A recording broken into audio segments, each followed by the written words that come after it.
Camerounaises, Camerounais, mes chers compatriotes, au moment où s'achève l'année 2022, je crois qu'il est opportun de revisiter notre parcours en tant que nation avant de nous projeter avec confiance et détermination dans la nouvelle année. Comme vous avez pu le constater, notre pays, comme tant d'autres, a continué de faire face en 2022 à des chocs exogènes. Alors que l'économie mondiale commençait à peine à se relever des distorsions engendrées par la pandémie du Covid-19, est survenu en Europe de l'Est un conflit armé entre la Russie et l'Ukraine. La guerre entre ces deux grands pays a entraîné de profondes perturbations dans les circuits d'approvisionnement du marché mondial en produits de grande consommation tels que les céréales, le pétrole brut et le gaz. Les dysfonctionnements du commerce international qui en ont découlé ont également provoqué des pénuries de certains biens manufacturés et autres denrées de première nécessité, combinées à une hausse générale des prix. Les conséquences désastreuses de cette guerre sur les économies des pays, en particulier ceux en voie de développement, et les souffrances qu'elle inflige à des populations civiles innocentes, m'amènent à réaffirmer l'importance de la paix et du dialogue dans la résolution des conflits. Mes chers compatriotes, en dépit de ce contexte difficile, notre économie a su s'adapter à la conjoncture internationale en faisant preuve une fois encore de résilience. Son taux de croissance a enregistré une légère progression, se situant autour de 3,8% contre 3,6% en 2021. L'inflation est restée raisonnable, bien en dessous de la moyenne mondiale. L'accès aux intrants a été garanti, permettant ainsi de poursuivre les activités de production et de réduire le risque d'insécurité alimentaire. Tout cela a été possible grâce aux mesures vigoureuses mises en œuvre par le gouvernement. Ainsi, outre l'accroissement des facilités fiscales et douanières consenties dans le cadre du plan de relance post-Covid-19, d'importantes subventions ont été accordées aux entreprises des secteurs sensibles pour soutenir la viabilité et la compétitivité de notre économie. La lutte contre les comportements spéculatifs abusifs et les exportations frauduleuses des denrées de première nécessité a été intensifiée. Le renforcement de la production locale, la réduction de notre dépendance aux importations et la promotion du Made in Cameroun ont également connu des avancées encourageantes. Le gouvernement continuera à accorder une attention particulière à la mise en œuvre coordonnée de la politique d'import-substitution et à l'exploitation optimale des opportunités qu'offre la zone de libre-échange continentale africaine. De même, d'autres politiques d'inclusion sociale vont se poursuivre à travers une meilleure distribution des fruits de la croissance. À cet effet, les programmes des filets sociaux qui visent les couches sociales défavorisées seront étendus à un plus grand nombre de bénéficiaires dans l'ensemble des 10 régions. Dans la perspective de diversifier les sources de revenus de l'État, j'ai autorisé le démarrage de 3 projets d'envergure qui visent à développer notre potentiel minier, à structurer notre économie et à créer des emplois. Je voudrais m'y attarder un peu. S'il est vrai que notre pays dispose d'un sous-sol riche en ressources minières, le secteur minier hors pétrole ne contribue qu'à hauteur de 1% du produit intérieur brut. En développant la mine solide, nous pourrons assurer le relais des hydrocarbures dont les stocks s'amenuisent et disposer de ressources financières supplémentaires qui pourront être affectés au financement de nos investissements. L'année 2023 sera donc marquée par le démarrage des travaux relatifs à l'exploitation du minerai de fer de Kribi-Lobé.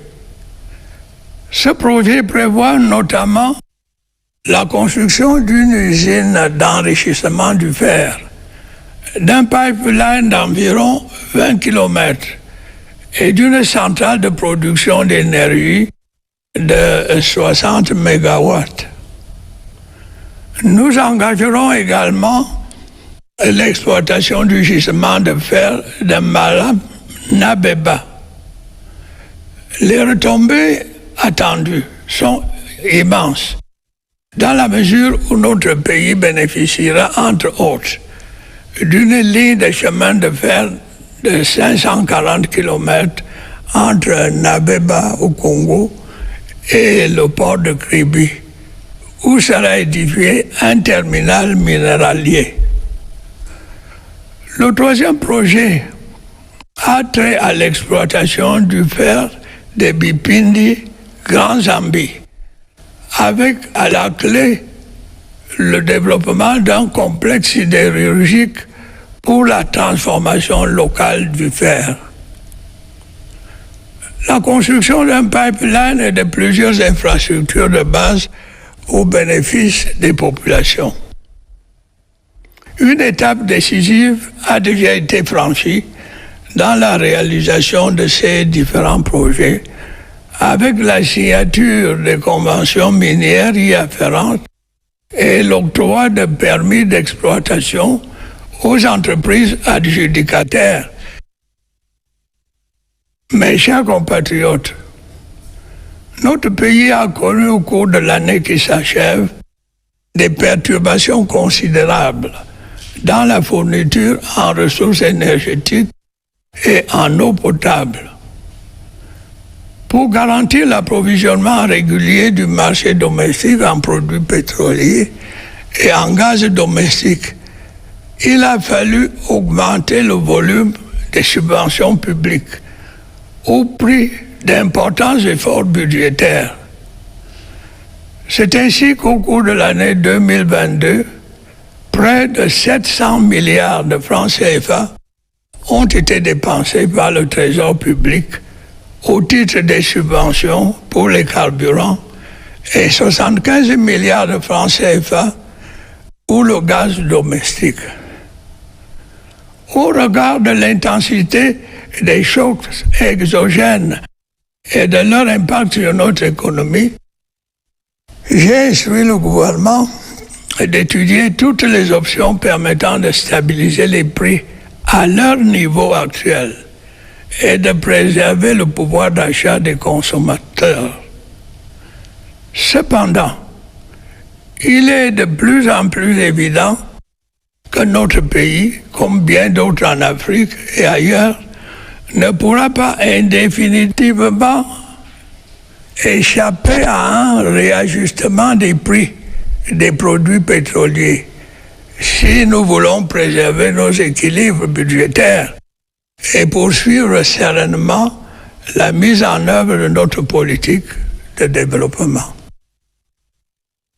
En dépit de ces contraintes liées à la conjoncture internationale, des progrès réels ont été enregistrés en matière de fourniture de l'électricité.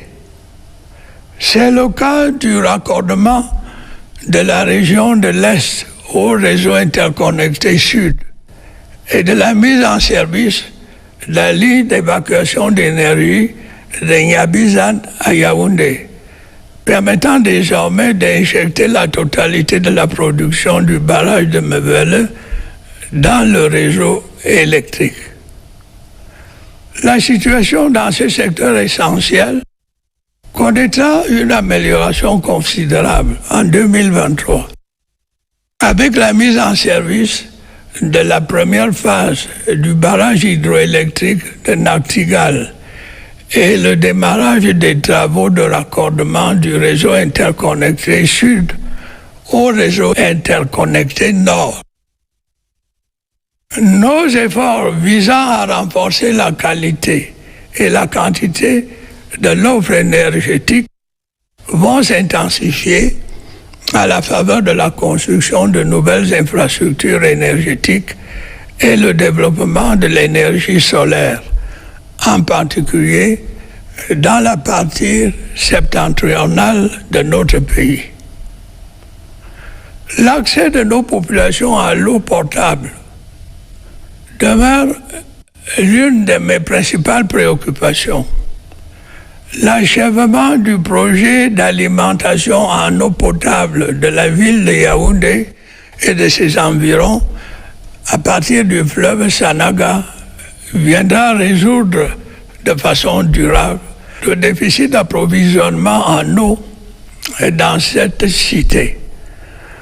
De même, j'ai demandé au gouvernement de finaliser en urgence les diligences relatives au lancement dès 2023 du méga projet d'adduction d'eau potable de la ville de Douala et de ses environs.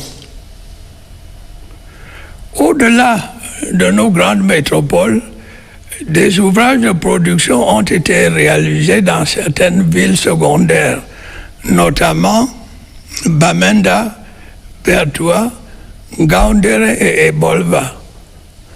La construction de ces ouvrages va s'étendre à d'autres localités urbaines et rurales au courant de l'année prochaine. Mes chers compatriotes, malgré la conjoncture défavorable, le gouvernement maintient ses efforts pour assurer sa mission première, à savoir améliorer les conditions de vie des citoyens. Nous devons poursuivre les réformes structurelles engagées dans le cadre du programme économique et financier conclu avec le Fonds monétaire international et les autres partenaires au développement. J'observe avec satisfaction qu'en dépit du contexte économique particulièrement difficile qui aura marqué l'année 2022, aucun secteur d'activité n'a été délaissé. Sans être exhaustif, arrêtons-nous un instant sur quelques-uns à la suite de ce que je viens d'évoquer. Si nous prenons le secteur des travaux publics, 860 km de routes et 460 mètres linéaires d'ouvrages d'art ont été construits ou réhabilités. Je mentionnerai entre autres la mise en service du pont sur la Cross River entre le Cameroun et le Nigeria, ainsi que l'achèvement du bitumage du tronçon routier entre Samelima et Brazzaville, favorisant ainsi l'ouverture de notre pays vers les marchés des États voisins. Le bitumage de la section de route Lena-Tibati-Ngat sur la nationale 15, avec pour avantage l'augmentation des liaisons par voie terrestre entre le nord et le sud du pays. La construction de l'autoroute Kribi-Lolabé et de la route Grand-Zambie-Kribi, qui donne une impulsion à la compétitivité du port autonome de Kribi. La construction de la route Bertoua-Batouri, dont les travaux vont se prolonger jusqu'à Yokadouma et au-delà. La réalisation de plusieurs infrastructures routières a également permis de désenclaver les bassins de production agricole. Cet effort va se poursuivre en 2023 avec l'aménagement d'environ 700 km de routes, dont le bitumage de l'axe et Bolva à Combe Kribi. J'ai instruit le gouvernement de tout mettre en œuvre pour la reprise des travaux de construction des tronçons routiers Mora, Dabanga, Kuseri, Babajou, Bamenda, Ekumba et Kondotiti. Une attention particulière sera accordée à la réhabilitation des voiries urbaines et à l'amélioration du trafic entre nos principales métropoles. Le lancement des travaux de construction de la section urbaine de l'autoroute Yaoundé-Simalène et l'accélération des travaux de l'autoroute Douala-Yaoundé figureront au rang des priorités du gouvernement. Il en est de même de la réhabilitation et de la modernisation des aéroports de Diko, Bertoua et Kribi, qui permettront de desservir toutes les régions de notre pays par voie aérienne. Camerounais, l'année 2022 a aussi été marquée par des inondations qui ont une fois de plus affecté les populations de la région de l'extrême nord, en particulier celle des départements du Logon-et-Chari et du Mayo-Danaï. Ce phénomène récurrent, favorisé par le dérèglement climatique, appelle des actions vigoureuses pour éviter des désastres qui en découlent. Au-delà de l'assistance humanitaire apportée aux victimes, j'ai prescrit au gouvernement de mettre en œuvre un plan de reconstruction de la région de l'extrême nord. Ce plan intègre notamment la construction de plusieurs ouvrages de retenue d'eau et d'infrastructures socio-économiques. S'agissant de l'offre de soins, il est incontestable qu'elle s'est nettement améliorée au cours de l'année 2022. Le centre hospitalier régional et l'hôpital général de Garoua ont été inaugurés et mis en service. Grâce au relèvement de l'infrastructure et du plateau technique de plusieurs formations sanitaires, notre pays est désormais capable d'offrir des soins de qualité dans des domaines particulièrement pointus, tels que la chirurgie cardiaque ou la transplantation rénale, pour ne citer que cela. J'ai demandé au gouvernement de poursuivre les efforts engagés dans ce secteur en mettant en œuvre un vaste plan de renforcement du plateau technique et des capacités du personnel des hôpitaux sur l'ensemble du pays. Mes chers compatriotes, j'aimerais à présent m'appesantir sur le volet sécuritaire. Dans l'ensemble, la situation est maîtrisée et sous contrôle sur toute l'étendue du territoire national. Malgré la recrudescence de la criminalité urbaine et la persistance des attaques sporadiques de certains groupes terroristes dans certaines régions. Grâce aux liens armée-nation, la collaboration entre nos forces de défense et les populations a contribué à réduire de manière significative les menaces terroristes dans les régions de l'extrême nord, du nord-ouest et du sud-ouest. Le calme retrouvé a permis d'enregistrer des progrès appréciables dans la mise en œuvre du plan de reconstruction et de développement de ces régions. Je tiens une fois de plus à saluer la bravoure de nos forces de défense et de sécurité qui ne ménagent aucun effort pour assurer la protection des personnes et des biens, en particulier dans les zones en proie au terrorisme. Je remercie également nos partenaires pour leurs appuis multiformes, et tout particulièrement les États-Unis d'Amérique pour leurs actions décisives visant à traduire devant la justice ceux qui, depuis l'étranger, contribuent au financement des activités terroristes au Cameroun. J'invite les autres pays amis à leur emboîter le pas en vue de l'accélération de la reprise des activités de développement dans ces régions. Au plan politique, le processus de décentralisation avance de manière méthodique. Les transferts de compétences de l'État vers les collectivités territoriales décentralisées se font progressivement, en prenant soin de ne pas fragiliser les équilibres structurels qui constituent l'ossature du pacte social de notre nation.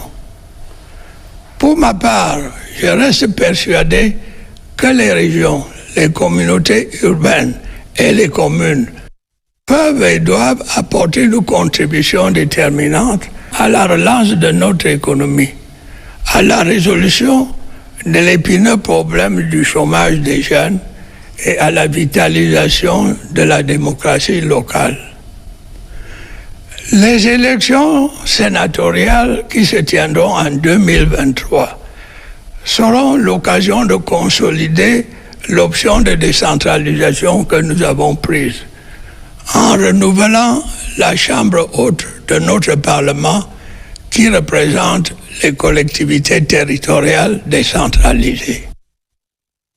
Camerounaises, Camerounais, mes chers compatriotes, avant de conclure, je voudrais appeler votre attention sur des fléaux qui prennent une certaine ampleur dans notre société. Il s'agit de la corruption et de l'incivisme. L'an dernier, dans des circonstances similaires, je vous avais fait part de mon souci de renforcer la gouvernance dans la gestion des affaires publiques et de maîtriser les dépenses de l'État. Je peux vous assurer que ce souci demeure constant et intangible. Aussi, je tiens une fois encore à rappeler que tous ceux qui s'enrichissent illicitement en spoliant l'État, à quelque niveau que ce soit, vont rendre des comptes. J'exhorte tous les Camerounais, quel que soit leur rang social, à s'engager résolument dans ce combat que je mène depuis des années. Chacun à son niveau doit faire montre de probité et veiller à la préservation de l'intérêt commun. C'est en agissant ensemble, de manière déterminée et résolue, que nous parviendrons à triompher de la corruption qui existe encore dans notre société. Comme moi, vous avez certainement observé dans nos villes et campagnes la montée préoccupante de l'incivisme, de la violence, du non-respect des normes sociales élémentaires ou de l'ordre établi. Dans un état de droit, de tels comportements ne peuvent être tolérés. Ceux qui trouvent un malin plaisir à perturber l'ordre social, qu'ils soient jeunes ou adultes, devront rendre compte de leurs actes devant les juridictions compétentes. J'en appelle donc à la responsabilité de tous, en particulier les parents et les éducateurs, pour donner toute leur place aux valeurs morales de base et au respect de l'ordre public. Je voudrais une fois encore interpeller ceux qui font un usage criminel et pernicieux des réseaux sociaux. Par leurs agissements, ils plongent plusieurs familles dans la détresse et ruinent parfois des destins, en procédant notamment à la désinformation, à la diffamation ou à la propagation des discours haineux. De toute évidence, ils mettent en péril la cohésion sociale. Camerounaises, Camerounais, mes chers compatriotes, vous l'avez bien compris, c'est en observant une discipline personnelle dans notre agir au quotidien que nous parviendrons à bâtir ce Cameroun moderne auquel nous aspirons tous. Un Cameroun prospère et uni dans sa diversité. Un Cameroun où chaque acteur trouve sa place. Je voudrais à cet égard apprécier le rôle déterminant que joue le secteur privé dans la mise en œuvre de notre politique de développement. En ce qui me concerne, je continuerai à faire tout ce qui est possible pour assurer le progrès de notre pays. Je sais pouvoir compter sur la contribution de chacune et de chacun de vous pour y parvenir. Bonne et heureuse année 2023 à toutes et à tous. Vive la République, vive le Cameroun.